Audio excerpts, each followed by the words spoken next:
What's up YouTube, Kanye back here again for another video. Today I'm going to show you how to create a playlist on your YouTube channel. Without further ado, let's get into it.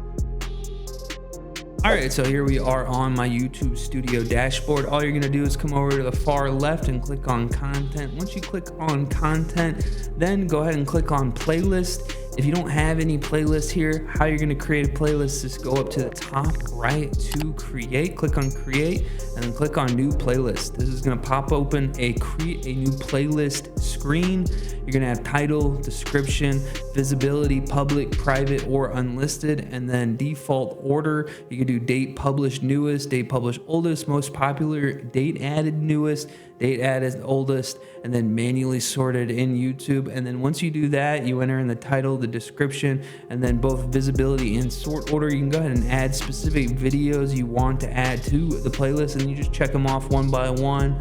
I'm not going to do it in this example because I already have a few playlists on my channel. But once you're done with that, all you do is you click on create, and then after a few minutes you should see them on your YouTube channel. But that is how you create playlists on your YouTube channel. If you have any questions, comments, or concerns, drop them down in the comment section, and then make sure you like and subscribe, and don't forget to take it easy.